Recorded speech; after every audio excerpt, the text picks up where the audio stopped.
As ang ating driver yan ah.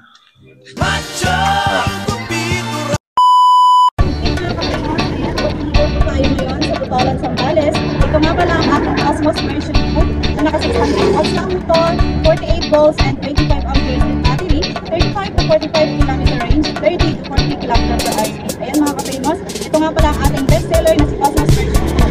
May mga kasama na rin po siyang playlists gaya po ng crown light, mini fan, kapag. And also, free delivery po tayo. At ito po sila ganitong mga unit mga ka-famous, visit lang po tayo sa ating shop. Makamosa bicycle, e-bikes trading, located lang po kami sa Zone 1 Poblacion, Ika Sambales, along National Highway. Malapit lang po kami sa Sergio at Ika.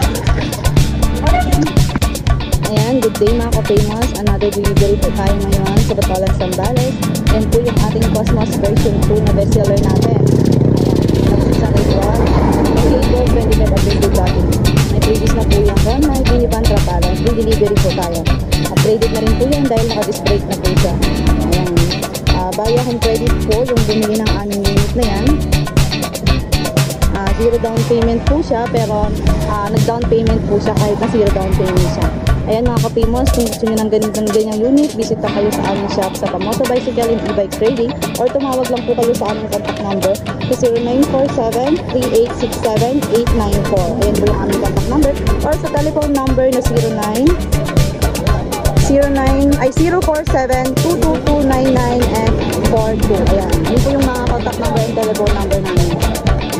Marami pa po kami available na mga units dito sa aming shop sa Pamosa Bicycle and E-Bikes Trading mga ka-famous. Kaya ano pang hinihintay ninyo, visit lang po kayo. Pwede po tayo ng cash payment via bank transfer, Paymania, GCash. Ayan. Pag sa installment naman po, pwede tayo ng home credit. Pwede rin po tayo ng Stay Later, Bill Ace at saka G-Goods. Ayan po yung mga pwede natin gamitin kapag gusto natin mag-installment. Free delivery din po tayo mga ka-famous and lifetime service warranty po tayo.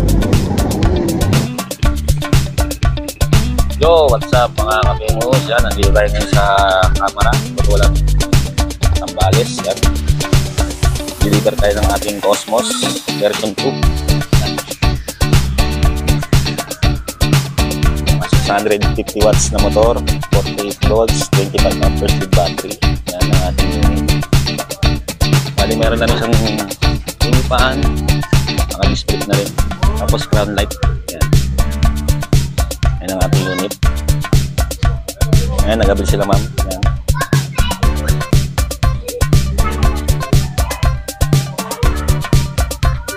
Cosmos version 2. Tiga, Camara, Taugtog, Butolan, Sambales. Yan. Sir, demo ko no. Alisin na natin itong ano, para makita nila.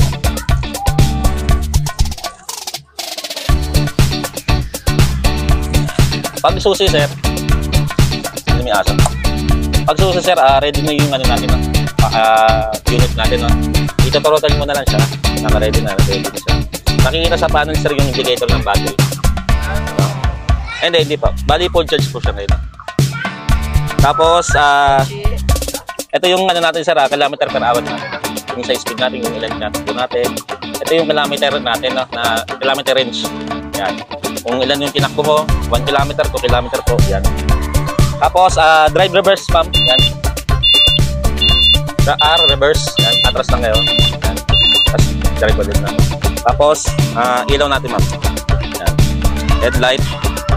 Yung ilaw niya ma'am, kasabay na po sa crown light. Sa taas na. Yan. Kasi on-off lang naman siya, wala po siya ngayon daw, no? Yan. Tapos, flasher po. Yan. Tapos, tabi pa na.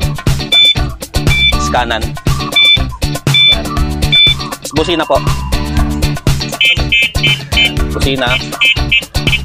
Tapos ito sir yung ano natin, 1 to 3 speed natin. Ang paliwanag po rito, limiter lang po, no? Pag once na naka 1 ka lang, kahit anong tiga mo sa throttle, hindi na siya under na mas mabilis. Ang under lang po niya, nasa 15, 20 kayo. Tapos sa number 2 po natin, yan, 25, 30. Sa 3 natin, 40 to 41 to 42. Yung pinaka-top speed po natin. Max na po siya, no? Tapos, disc brake na po siya, ma'am. Yan. Tapos, aircon. Tapos, sa wiper po natin. Yan. Tapos, meron siyang brake sensor, ma'am. Once na nakaapak ka po sa mga preno natin, hindi po siya dyan.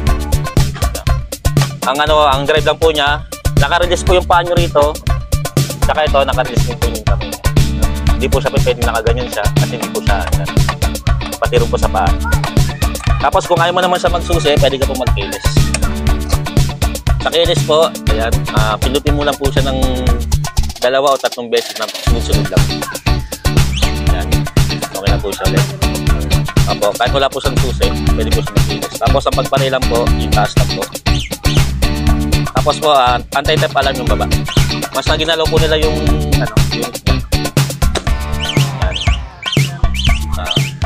nag-a-alarm siya, tapos nag-lock po yung gulong niya pag nag-a-alarm.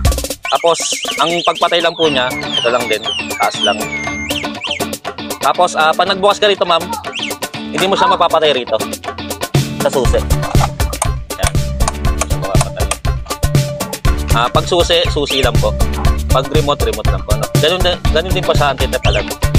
Hindi rin siya andar pag nagsusi ka rin, pag nag-alarm ka po. Iingay lang siya. Tapos hindi siya andar.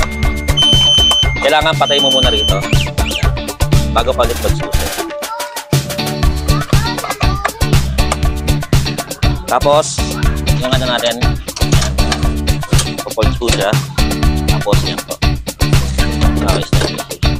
Tapos yan. Ilalak lang siya. Tapos pagbalik nyo, kung isang mo lang din siya, ma'am.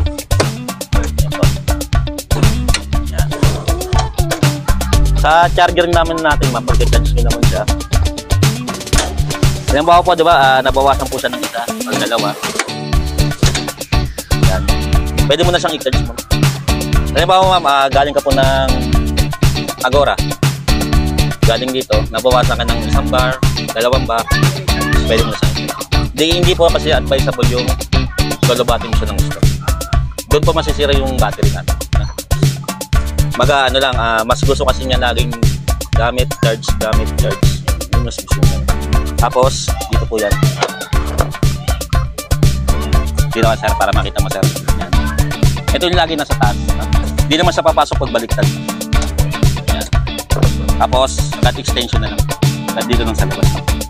Mas magra-running po siya ng 20, 40, 60 hanggang 100 po. Pag sa 1 bar, ma'am, orasan mo na lang siya kahit mga 1 oras. Tapos sa mga 2 bar, 3 or 2. Kasi ito, ma'am, smart charger na kasi ito. Pag na-detect niya ng full charge siya, automatic mamamatay yung blower niya. Pero kahit ganon, yan mo pa rin siya, bantayan mo pa rin siya, ma'am. Huwag mo siyang ibababad.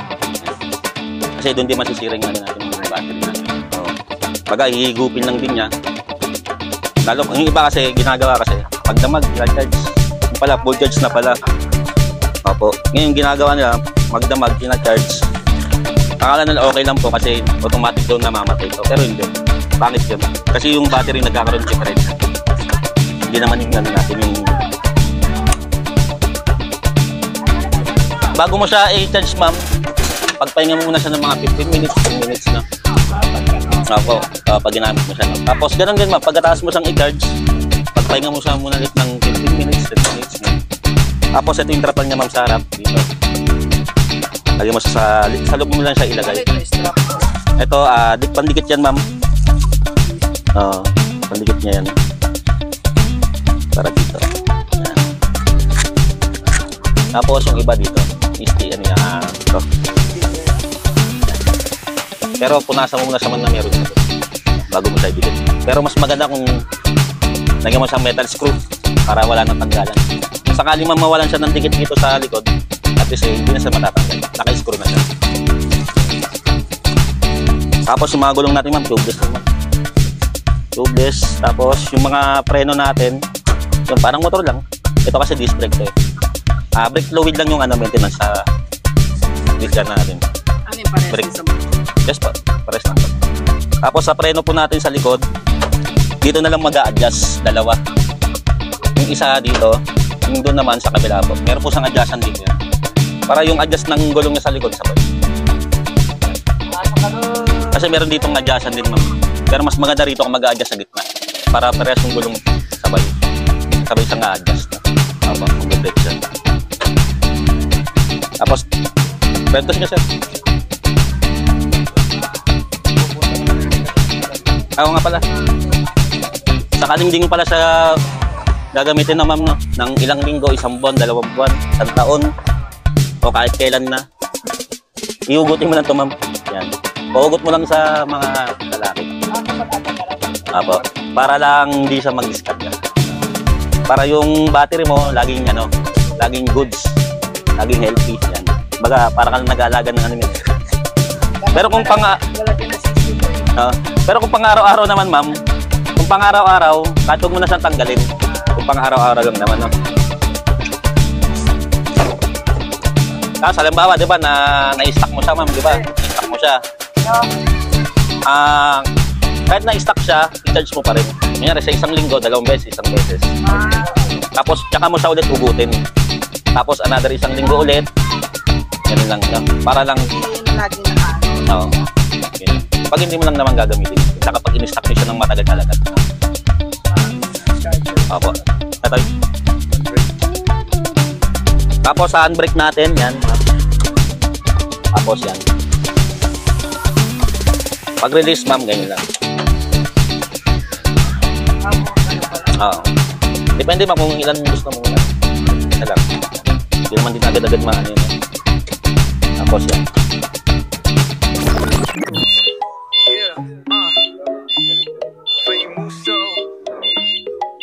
Let's go, ride electric, let it flow. Roll out, bagong araw na naman. E-bike ko, ready, let's run. Walang usok, tipid sa daan. Di kailangan ng gas, panalo yan. Mula school hindi nga na umabot yun, dito na sa taas. Pa sa my ride, wala nang lurk. Simple lang, pero fly and dating. Famuso ride, astig sa tingin. Famuso ride, ride the future, ride electric. Famuso ride. Yeah, smooth and trip, so energetic. Smile ka lang, enjoy the vibe. From Muso Ride, the joy you can ride. Ito po yung ma'am, na certificate of ownership po, no? Andito po yung pangalan niyo po, no? Taga-saan po kayo. Tapos, vehicle information po, 3 wheels, electric bike. Model po, Cosmos version 2 po, no? 2.0, color green po. Chassis number niya po, ito po siya, no? Battery serial number dito po, motor number po. Parang ano po siya, ORCR. And mother, ito, tago nyo po siya, no? Kaya picturean nyo. Kasi once na pupunta namin dito sa e-bike na video mandar, ganun. Pupuntahan po namin siya dito. Natin po. Pero mas maganda po, picturean nyo po sa cellphone, no?